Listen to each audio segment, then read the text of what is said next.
Chapter का नाम है आपका work energy and power. Discuss क्या करने वाले मतलब ध्यान सुनो। सबसे पहली चीज हमारी इसमें कंडीशन क्या स्टार्ट हुई थी वो हमने सबसे पहले इसमें पढ़ा था वर्क क्या होता है। ठीक है, वर्क की अगर हम लोग बेसिकली बात करें तो सबसे पहली चीज है इसमें वर्क। हमने बोला क्या, वर्क का मतलब हो जाता है जब भी क्या करते हैं हम किसी भी बॉडी को एक जगह से दूसरी जगह लेकर जाते हैं।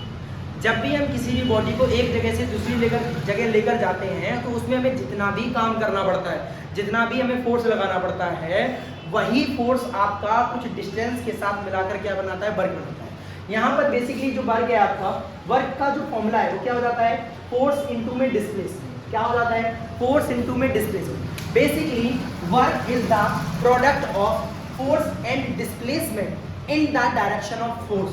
अब मेरी बात जरा ध्यान सुनना, आपका जो वर्क है, वर्क क्या कहता है, वर्क ये कहता है कि जो आपका फोर्स लगेगा वो in the direction of displacement लगे और इनटू में क्या हो जाए, डिस्प्लेसमेंट, वही आपको क्या देगा, वर्क देगा। फॉर एग्जांपल के तौर पे यहाँ पर एक ऑब्जेक्ट रखा हुआ है, इस ऑब्जेक्ट को इस डायरेक्शन में क्या किया गया, खींचा गया।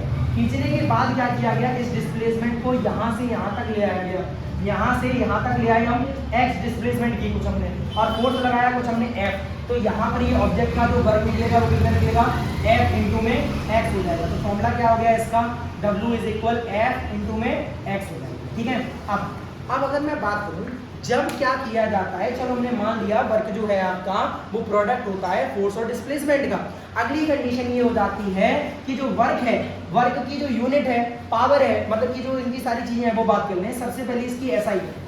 अगर एसआई यूनिट की बात की जाती है वर्क की, तो जो वर्क की जो एसआई यूनिट है वो क्या है, वर्क की जो एसआई यूनिट होती है जिसे हम क्या बोलते हैं भाई, जूल बोलते हैं। क्या बोलते हैं, जूल। अब तो सबसे पहली चीज इसकी एसआई यूनिट क्या हो जाती है, जूल। इसकी अगर हम इस फॉर्मूले से यूनिट बनाएंगे तो क्या बनेगा, वो जरा ध्यान देखना। इसके फॉर्मूले से अगर हम यूनिट बनाते हैं तो न्यूटन हो जाती है और आगे क्या है, मीटर। तो इसका मतलब जो आपका 1 जूल है वो इक्विवेलेंट होता है किसके, आपके 1 न्यूटन मीटर के। किसके इक्विवेलेंट हो जाता है, 1 न्यूटन मीटर के इक्विवेलेंट हो जाता है। आगे अगली कंडीशन क्या हो जाती है, इसका डायमेंशनल फॉर्मूला। डायमेंशनल फॉर्मूले की अगर मैं बात करूं यहाँ पर वर्क के कैसे निकालेंगे, सर फॉर्मूला देखा हमने। फॉर्मूला होता है फोर्स इनटू डिस्प्लेसमेंट। फोर्स का फॉर्मूला कितना हो जाता है, डायमेंशनल फॉर्मूला mLT-2 हो जाता है। सर डिस्प्लेसमेंट का कितना हो जाएगा, L हो जाएगा।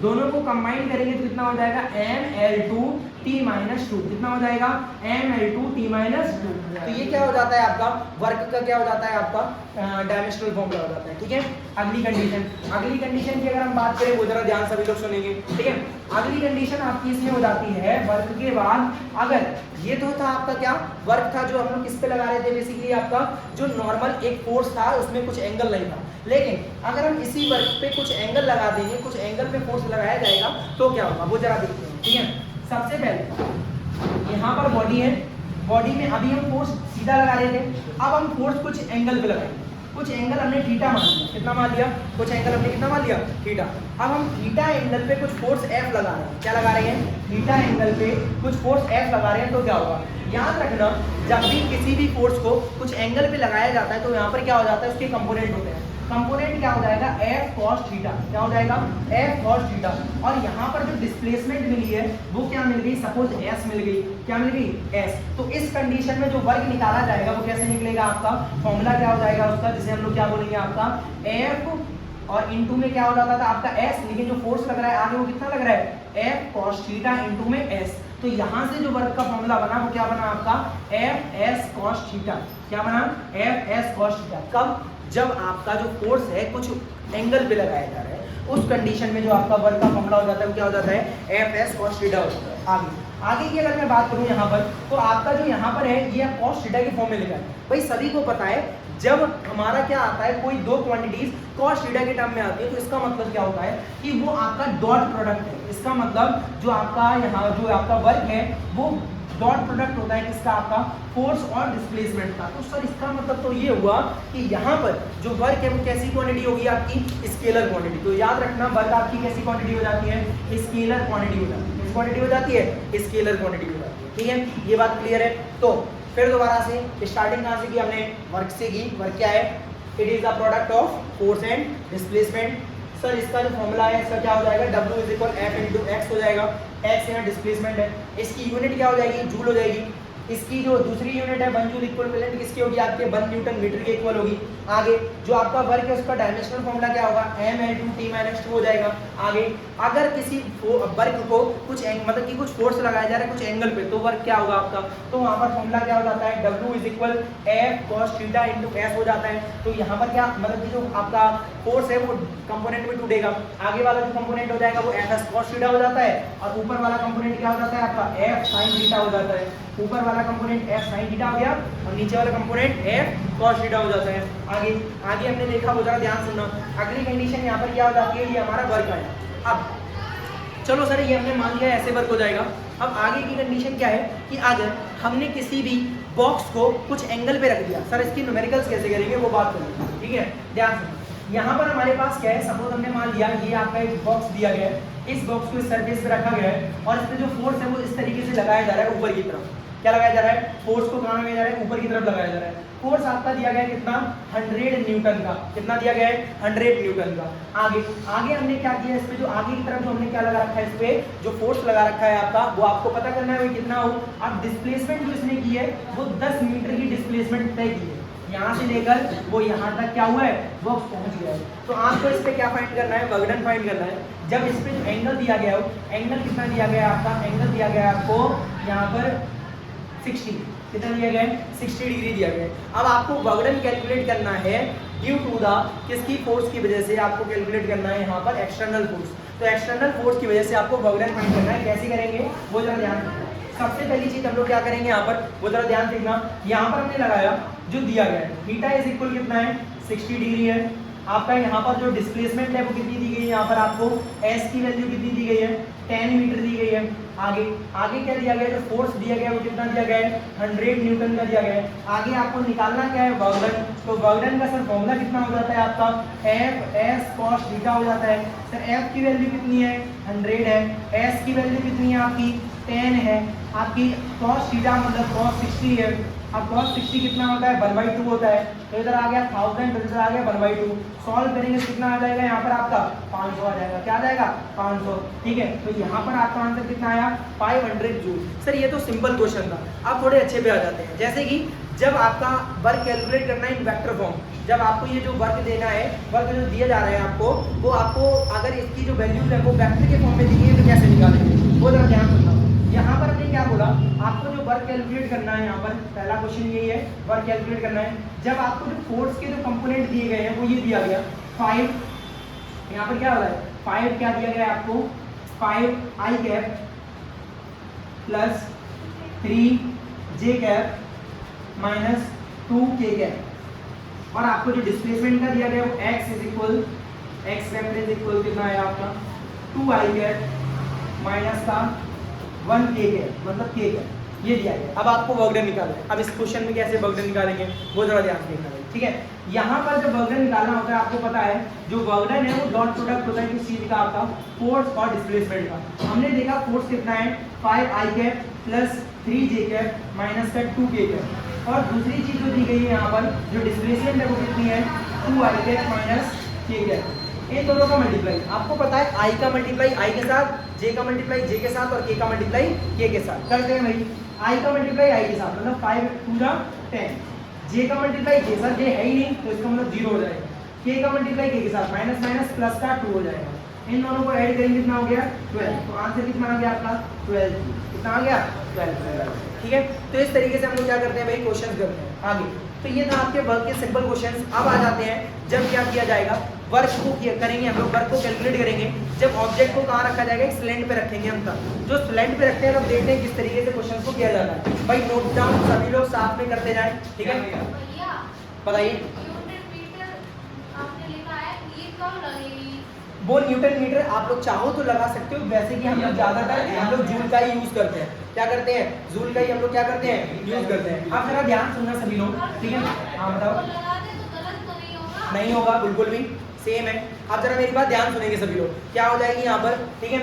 अब देखिए यहाँ पर हम लोगों ने बात किया आगे, अगले क्वेश्चन की बात करने, क्वेश्चन नंबर 3 है आपका ये, ठीक है। क्वेश्चन को जरा ध्यान से सुनना और समझना, इसे नोट करते हुए चलना साथ में, अभी हम चेक करेंगे फिर, ठीक है। देखिए यहाँ पर हमारे पास क्या है, इस तरीके से हम लोगों ने क्या ले रखा है, एक सिलेंडर। सिलेंडर पे क्या किया हुआ है, यहाँ पर एक आपका ऑब्जेक्ट इस तरीके से हमने क्या करा दिया, प्लेस करा दिया है। जब ऑब्जेक्ट को इस तरीके से प्लेस कराया गया है तो यहाँ पर क्या होगा, जब ऑब्जेक्ट को इस तरीके से रखा गया है, अब अब इस पे आपको क्या फाइंड करना है, वर्क डन फाइंड करना है। क्या फाइंड करना है, work done. Sir work done find करना है। अब यहाँ पर जो इसका वेट है क्या दिया गया है, बोर्ड पर थोड़ा ध्यान सुनो, वो जो आपका इसका जो वेट दिया गया है, जो इसका वेट है वो सपोज 5 kg का है। कितना है, 5 kg। अब 5 kg का वेट लग रहा है आपका, इसने जो डिस्प्लेसमेंट तय किया है यहाँ से यहाँ तक आने में सपोज कितनी दी गई है आपकी, 10 मीटर दी गई है। कितनी दी गई है, 10 मीटर। तो यहाँ से लेकर यहाँ तक आने में कितनी है इसकी, 10 मीटर दी गई है। आगे की कंडीशन जो हमने देखी यहाँ पर, अब आपको निकालना है यहाँ पर, और जो थीटा है, थीटा की वैल्यू यहाँ पर कितनी दी गई है आपकी, 30 है। थीटा की वैल्यू कितनी है, 30 है। भाई साथ में करते हुए चलना, क्या यहाँ पर थीटा की वैल्यू कितनी है, यहाँ पर थीटा की वैल्यू यहाँ पर कितनी दी गई है आपको, 30 दी गई है। आगे की कंडीशन की बात कर ले, यहाँ पर वो क्या है लिखा भाई, थीटा इज इक्वल 30 है, एस की वैल्यू 10 मीटर है, फोर्स पता नहीं। अब भाई फोर्स निकाल लें। सबसे पहले फोर्स को निकालेंगे कैसे, हमने देखा इस पे नीचे लग रहा है आपका m इंटू जी। क्या लग रहा है, m इंटू जी लगेगा। अब सबको पता है अगर ये m इंटू जी लग रहा है कुछ एंगल पे तो कंपोनेंट होंगे, एक कंपोनेंट ये हो गया, एक कंपोनेंट ये हो गया। यहाँ वाला ये क्या हो जाता है आपका थीटा बनता है, तो ये आ जाता है एम जी कॉस थीटा। यहाँ वाला आ जाता है क्या आपका एम जी साइन थीटा। इसको पीछे तो अभी कोई खींच नहीं रहा, आगे खींच रहा है। आगे कितने फोर्स से, एम जी किससे, साइन थीटा से, तो एम जी साइन थीटा से खींच रहा है। ठीक है। अब जरा मेरी बात ध्यान सुनना, तो यहाँ पर इसका मतलब जो फोर्स है वो क्या हो गया आपका, एम जी साइन थीटा हो गया। ठीक है। अब अगर हम यहाँ पर बात करें, वो जरा ध्यान सुनना सभी लोग, क्या है यहाँ पर हमने देखा सबसे पहली कंडीशन जो वर्क है, वर्क क्या होता है, फोर्स इनटू में डिस्प्लेसमेंट। अब यहाँ डिस्प्लेसमेंट में थीटा है, चेंज है क्योंकि एंगल में। आपका जो फोर्स है वो m g sine theta, m कितना है आपका 5, जी की वैल्यू कितनी है 10 है आपकी, और यहाँ पर क्या दिया गया आगे साइन थीटा। साइन थीटा भाई कितना हो जाता है वो बात कर लेते हैं यहाँ पर। अब यहाँ अच्छा ये तो आ गया, यहाँ जो फोर्स था वो डायरेक्शन में तो पहले ही आ गया, तो कॉस को लगाने की जरूरत नहीं है। अब यहाँ पर हमने साइन थीटा, थीटा कितना हो जाएगा साइन 30, और डिस्प्लेसमेंट कितनी है 10, तो ये आ गया आपका 50, यहाँ आ जाएगा 1/2 इंटू में आ जाएगा 10। सॉल्व करेंगे इससे से 25 इंटू में 10 कितना आ जाएगा आपका 250 जूल। इससे क्या आ जाएगा आपका 250 जूल। कैसे आया एक बार फिर दोबारा से, ये आपका डायग्राम है, एक फ्लेंड है, एक बॉडी रखी हुई है, मास बॉडी का कितना है 5 kg है। कुछ इसमें जो नीचे वेट लगेगा वो कितना लगेगा mg लगेगा। अगर mg नीचे लग रहा है भाई, कुछ एंगल पे लग रहा है, ये कंपोनेंट में टूटेगा। पहला कंपोनेंट में टूटा इधर mg साइन थीटा, इधर टूटा mg कॉस थीटा। अब इधर वाला जो है वो क्या है आपका mg साइन थीटा है। अब mg साइन थीटा की बात करें तो m आपका मास हो गया, g ग्रेविटेशन हो गया, साइन थीटा, थीटा की वैल्यू यहाँ दी गई है 30 है, सारी वैल्यूज को लगाया। फोर्स ये आगे लग रहा है, डिस्प्लेसमेंट आगे हो रही है, डिस्प्लेसमेंट हुई 10 की, फोर्स लगा mg साइन थीटा जो आगे खींच रहा है इसे। यहाँ नोट किया हमने, यहाँ देखा W is equal F into में एस। एफ की वैल्यू कितनी है, यहाँ पर एफ की वैल्यू हो जाएगी mg sine theta, mg sine theta. अब यहाँ पर m की वैल्यू कितनी हो जाएगी, सबसे पहले m की वैल्यू कितनी आ गई आपकी, यहाँ पर m आ गई यहाँ पर 5 इंटू में आ गया 10, और आपका साइन थीटा 1/2 होता है। सॉल्व किया 5 इंटू 10, m की वैल्यू 5 है, g की वैल्यू 10 है, g की वैल्यू 10 है। यहाँ पुट किया वैल्यू को, सॉल्व किया, हमारा क्या आ गया आंसर आ गया। तो सबसे पहले क्वेश्चन में हमने क्या देखा, यहाँ पर सबसे पहले क्वेश्चन में हमने ये देखा कि किस तरीके से हम लोग क्या फाइंड करते हैं, वर्गडन को अलग अलग तरीके से फाइंड करते हैं। सबसे पहले हमने देखा नॉर्मल पे, फिर देखा कुछ एंगल पे, फिर देखा हमने किस पे, स्लैंट पे। तो ये हमने क्या देखा था, वर्क को कैलकुलेट करना सीखा था। आगे की अगर मैं बात करूं यहाँ पर, तो वर्क जो था आपका, अब हमने जो अगला मेथड समझा था जिसे हम लोग बोलते क्या थे, जब आपका जो वर्क है वो वेरिएबल, मतलब जो फोर्स वेरिएबल हो, चेंज हो रहा हो बार बार, तो हमने आपको बताया था उस पर ग्राफिकल मेथड से। वो जरा ध्यान सुनना, नोट करते रहना भाई सभी लोग, ठीक है। अब जरा ध्यान देखो, यहाँ पर अगर मैं बात करूँ, यहाँ पर इस तरीके से आपको कोई ग्राफ दिया गया है, ठीक है, इस तरीके से कोई आपको ग्राफ दे दिया। अब इसमें आपको क्या फाइंड करना है, वर्क डन फाइंड करना है। तो याद रखना, जब भी आपको कभी भी ग्राफ में एरिया मतलब वर्क डन फाइंड करना होता है, वो कैसे करना, इन क्वेश्चंस में याद रखना सिंपल तरीका क्या हो जाता है। सबसे पहले इसका सबसे पहला सिंपल तरीका ये है कि यहाँ पर जो भी वर्क डन है क्या ग्राफ में जो भी वर्क डन रहता है वो इक्वल रहता है, किस चीज के इक्वल रहता है, आपके किसके, एरिया अंडर द, ये आपका एफ हो जाएगा, ये आपका एफ एस हो जाएगा, तो area under the F S graph, F S graph के अंदर में जितना भी एरिया आता है वही आपको क्या देगा, वर्क डन, जिसपे हमने क्वेश्चन भी कर रखे हैं ऑलरेडी, ठीक है। अब ये आपका दूसरा टॉपिक था।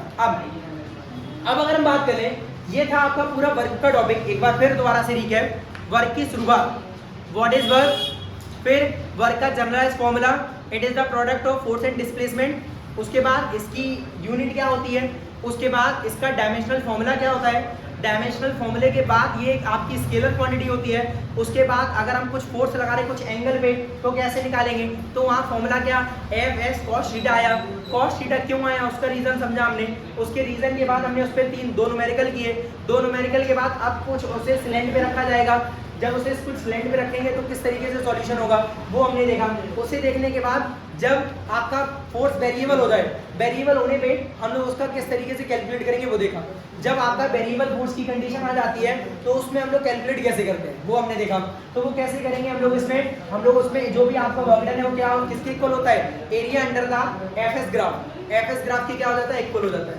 अगले टॉपिक में हम क्या देखेंगे, जिसमें हम लोग कैलकुलेट करेंगे इसमें एनर्जी का देखेंगे, एनर्जी में क्या होगा आपका, ठीक है, ये दो ले पहले अपन, चलिए अभी का जो हमारा टॉपिक है, टॉपिक का नाम क्या है आपका, वो जरा ध्यान सभी लोग सुनेंगे, टॉपिक का नाम है आपका एनर्जी, एनर्जी होता क्या है, ठीक है, ध्यान सुनना सभी लोग, क्या है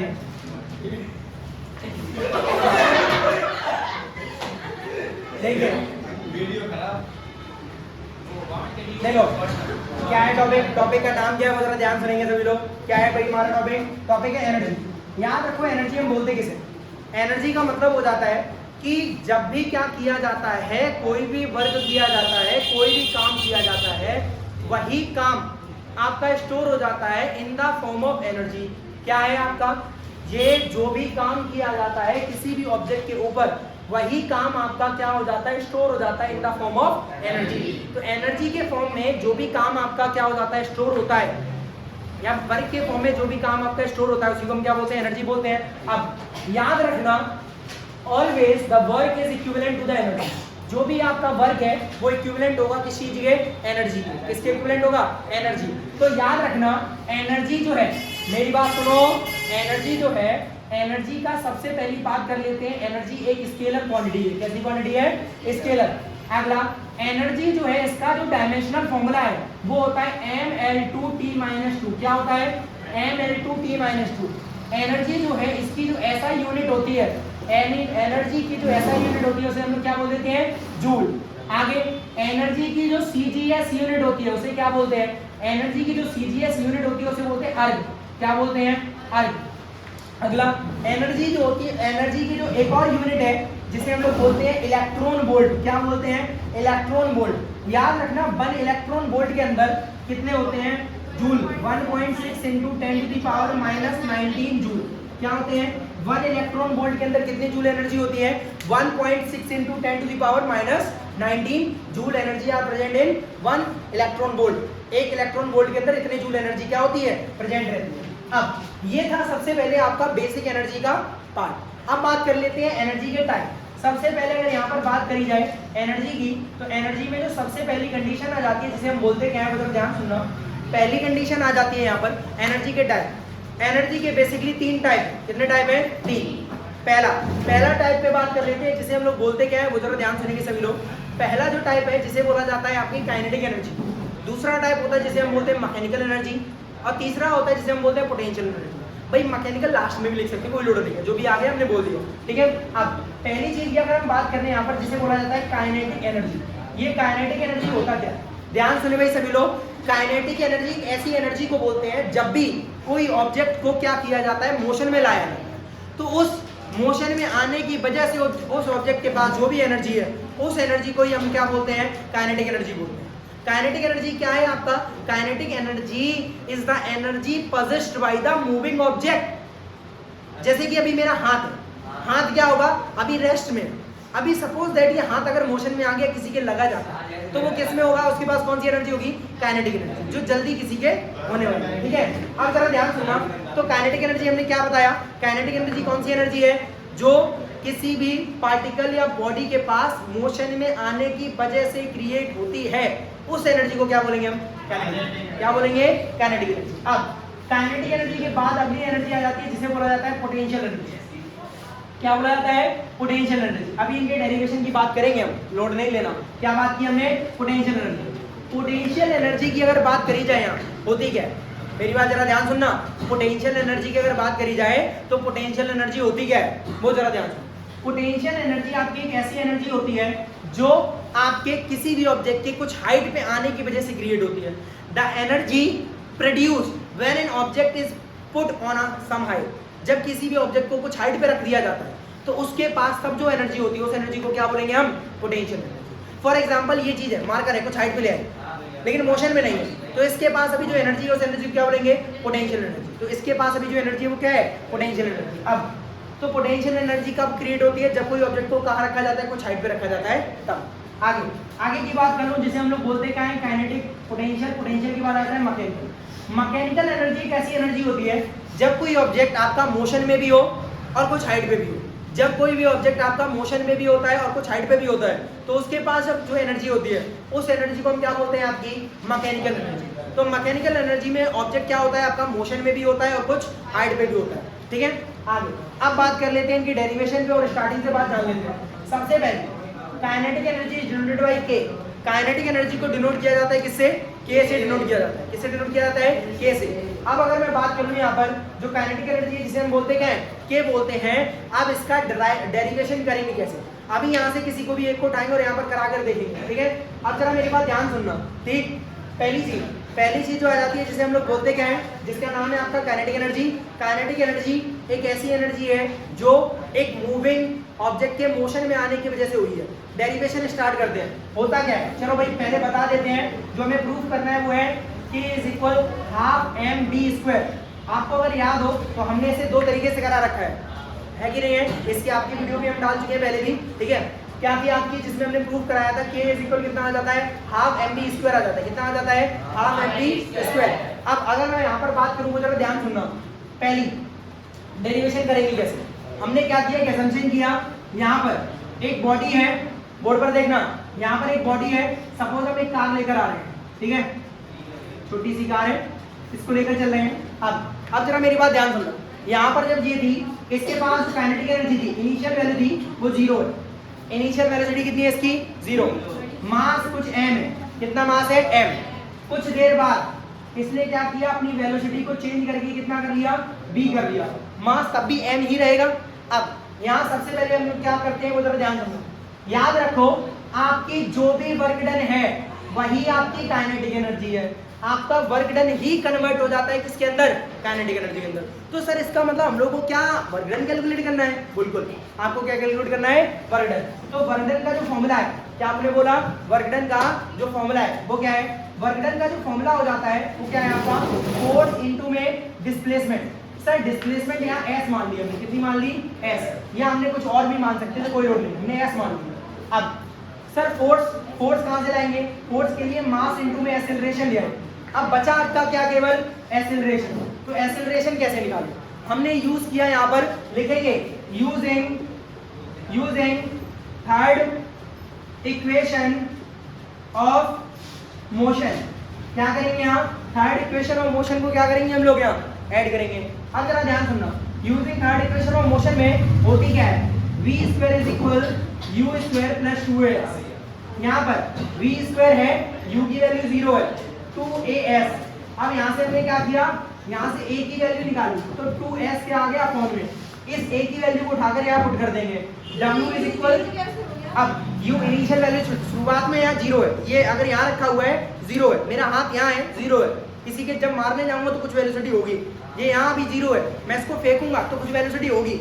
इनिशियल 0 है, बाद में कुछ फाइनल होगी। ठीक है, अब सुनो, तो यहाँ पर हमने क्या बोला, m, a की वैल्यू कितनी है भाई आपकी, v square upon 2s into में क्या है आपका s से s हो गया कैंसिल, तो w इज इक्वल कितना बचा आपका, हाफ एम बी स्क्वायर। तो यहाँ फॉर्मूला कितना हो गया, W is equal half m v square हो गया। ठीक है, अब अगर मैं यहाँ पर बात करूँ तो W आपका काइनेटिक एनर्जी के इक्वल था, वो कितना हो जाएगा, हाफ एम बी स्क्वायर हो जाएगा। तो इस तरीके से हम लोग क्या करते हैं, काइनेटिक एनर्जी का क्या करते हैं, डेरिवेशन करते हैं। ठीक है, आगे अगली चीज आ जाती है जिसे हम लोग क्या बोलते हैं, आपका पोटेंशियल एनर्जी। क्या बोलते हैं, पोटेंशियल एनर्जी बोलते हैं। ठीक है, नोट डाउन कर लो जल्दी से पहले से।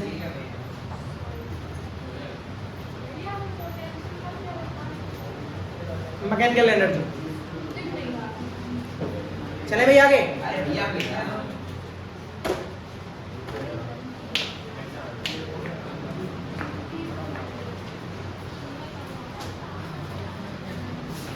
ध्यान सुनिए, देखिए बेसिकली अगर हम बात करें पोटेंशियल एनर्जी होती क्या है और इसका डेरिवेशन क्या होता है, जरा ध्यान सुनिए। सबसे पहले अगर मैं बात करूं, एक ऐसी एनर्जी जो किसी भी ऑब्जेक्ट के पास जब वो कुछ हाइट पे प्लेस होता है तब वो प्रेजेंट होती है, तो उस एनर्जी को हम लोग क्या बोलते हैं, पोटेंशियल एनर्जी।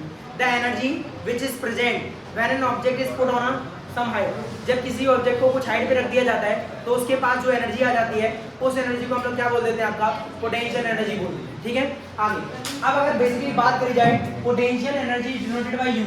पोटेंशियल एनर्जी को क्या किया जाता है, डिनोट किया जाता है, किससे डिनोट करते हैं हम लोग, यू से डिनोट करते हैं। अब पोटेंशियल एनर्जी जो है, याद रखो भाई सभी लोग वर्क डन के इक्वल होगी, सीधी सी बात है।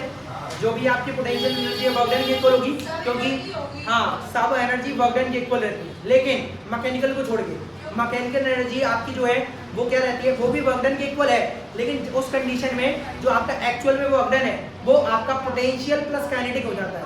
मैकेनिकल एनर्जी की कंडीशन में जो आपका वर्क डन रहता है वो आपका किसके इक्वल हो जाता है, मैकेनिकल एनर्जी जो है वो इक्वल हो जाती है किसके, पोटेंशियल एनर्जी प्लस में काइनेटिक एनर्जी, इन दोनों का सम होती है। तो उसमें कंडीशन आपका वर्क डन इसके इक्वल रहता है। अब अगर मैं यहाँ पर बात करूँ कि यहाँ से कैलकुलेट कैसे करेंगे, हमने क्या किया, एक बिल्डिंग में इस तरीके से इसके ऊपर कुछ ऑब्जेक्ट को रख दिया जिसका मास m है, हाइट h पे रखी हुई है। h हाइट पे क्या हुआ है, ये ऊपर रखा हुआ है। ठीक है, h हाइट पे रखा है, मास कितना दिया गया है, m दिया गया है। अब इसमें आपको क्या कैलकुलेट करनी है, यहाँ एक्सेलरेशन अगर नीचे गिराएंगे तो इसका एक्सेलरेशन कितना होगा, g होगा। अब हमने यहाँ से देखा क्या, तो इसका वर्क डन का फॉर्मूला होता है फोर्स इनटू में डिस्प्लेसमेंट। यहाँ डिस्प्लेसमेंट कितनी है, h है, कितनी है डिस्प्लेसमेंट, h है।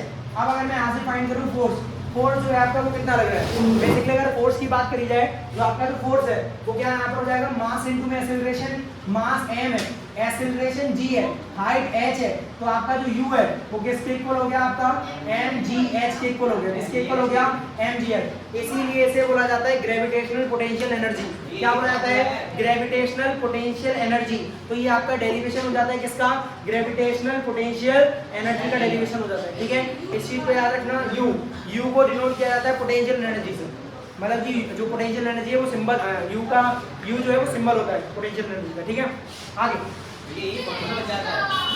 याद रखना है इसे। सबसे पहली बात क्या इसमें याद रखनी है कि इसकी यूनिट भाई सेम है, क्या रहती है इसकी यूनिट, जूल रहती है। क्या रहती है, जूल। अब बिना बोले सुनो क्या है यहाँ पर, फिर आपका जो एनर्जी है वो इसके इक्वल है। ठीक है, इतनी बात क्लियर है, इस चीज को सभी लोग सबसे पहले याद रखें। ठीक है, इनके ऊपर एक क्वेश्चन देख लेते हैं। अगर क्वेश्चन नोट डाउन करो सभी लोग, लिखो भाई, calculate the potential energy of an object, calculate the potential energy of an object, calculate the potential energy of an object, calculate the potential energy of an object placed at 100 centimeter, placed at 100 centimeter above the ground, above the ground, above the ground of mass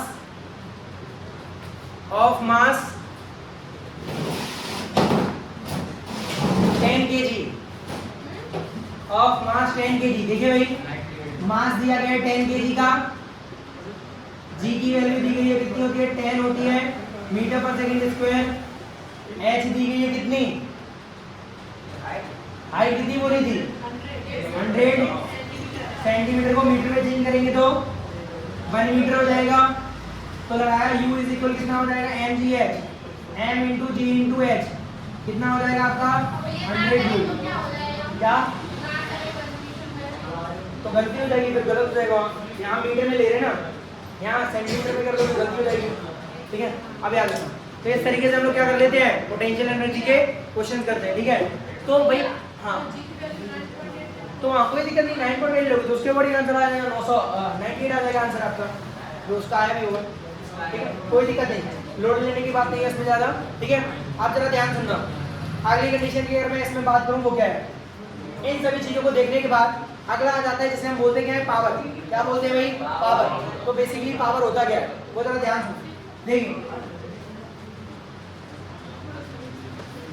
भाई ध्यान सुनना, basically अगर हम बात करें किस चीज की, टॉपिक का नाम है भाई पावर। पावर होता क्या है, याद रखो, power is the ability of doing work. क्या हो जाता है, पावर क्या है आपका, power is the ability of doing work, मतलब काम करने की क्षमता को ही हम क्या बोलते हैं, पावर बोलते हैं। क्या बोलते हैं, काम करने की जो क्षमता होती है उसकी को हम लोग क्या बोलते हैं, पावर। तो पावर का मतलब क्या हो जाता है, एबिलिटी ऑफ डूइंग वर्क, मतलब किसी भी काम को करने की जो क्षमता होती है उसी को हम लोग क्या बोल देते हैं, पावर बोल देते हैं। ठीक है, तो यहाँ पर पावर को डिनोट किया जाता है P से, फॉर्मूला W/T। याद रखना, सबसे पहले इसकी यूनिट क्या हो जाएगी, ऐसा यूनिट ऑफ पावर। याद रखना, ऐसा यूनिट ऑफ पावर इज क्या हो जाती है, जिसे बोलते हैं वॉट, W/T। क्या हो जाता है, वॉट। याद रखना है यहाँ पर जो 1 वॉट है, क्या है, 1 वॉट है, is equivalent to the 1 watt होता है वो इक्विवेलेंट होता है 1 जूल पर 1 सेकेंड। क्या 1 watt is equivalent to the 1 joule per 1 second. ठीक है, आगे की अगर मैं बात करूं यहाँ पर, वो जरा ध्यान सुनना। अगली चीज क्या हो जाती है यहाँ पर, वो जरा ध्यान सुनो। पहली कंडीशन यहाँ पर पावर क्या होता है, पावर का मतलब हो जाता है रेट ऑफ डूइंग वर्क, काम करने की क्षमता को हम क्या बोलते हैं, पावर बोलते हैं। उसमें हमने क्या बात की है, इसकी ऐसा यूनिट क्या हो जाती है, वॉट हो जाती है।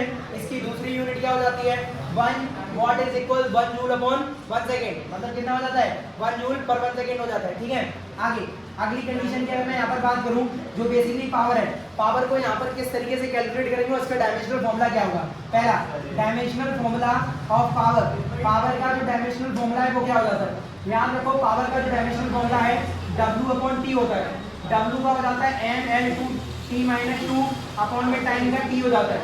सॉल्व करेंगे T से ये ऊपर जाएगा तो कितना हो जाएगा, mL2T-3। तो ये क्या हो जाता है, पावर का डायमेंशनल फॉर्मूला। तो पावर का डायमेंशनल फॉर्मूला कितना हो जाता है इसमें, mL2T-3 हो जाता है। ठीक है, अब बात कर ले क्वेश्चन पे। क्वेश्चन क्या हो जाएगा, पहला क्वेश्चन नंबर 1 लिखो, इसमें पहला इसका नोट डाउन करो इसे।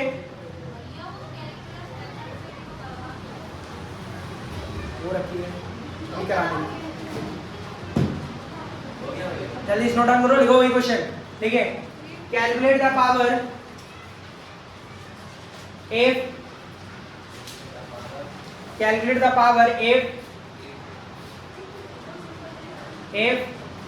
500 joule of work 500 joule of work is done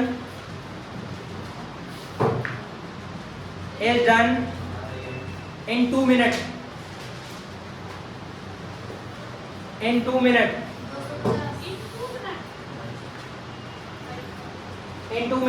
देखो भाई, ये कुछ सिंपल से क्वेश्चन है, हमने इसलिए आपको पहले से भी कई सारे क्वेश्चंस करा रखे हैं। ठीक है, जो और भी थे उसमें, ठीक है, वो उन पे भी हम लोग बात करेंगे जल्दी से ये भी। ठीक है, ध्यान सुनना। तो सबसे पहले यहाँ बात किया W कितना दिया गया आपको, 500 जूल, 500 जूल है। आगे टाइम कितना है, 2 मिनट। भाई क्या कैलकुलेट करना है आपको, पावर कैलकुलेट करना है। तो P कितना हो जाता है, W/T हो जाता है। W कितना है 500, टाइम कितना है 2 मिनट को सेकंड में करेंगे तो कितना हो जाएगा, 0 से 0 कैंसिल, इससे ये कैंसिल 25, कितना आ जाएगा 25/10, कितना हो जाएगा, गलत हो जाएगा। हमेशा यहाँ पर यूनिट देखो क्या है, यूनिट इसकी क्या थी, जूल पर सेकंड थी ना, जूल पर सेकंड यूनिट है, सेकंड रहता है। हाँ पॉइंट में निकाल दो, इससे कैंसिल करेंगे कितना आ जाएगा आपका, जितना भी इसे कैंसिल आउट करेंगे वो क्या आ जाएगा, उसका आंसर आ जाएगा। ठीक है, हाँ मिनट से सेकंड में करोगे ना तो 2 × 60 हो जाएगा, तो 25 अपॉन कितना हो गया 6, इसको डिवाइड कर देना, आपका क्या आ जाएगा आंसर आ जाएगा। यूनिट क्या लगा देना इसके नीचे वॉट, कितना आ रहा 4.1 कंप्लीट कर लेना।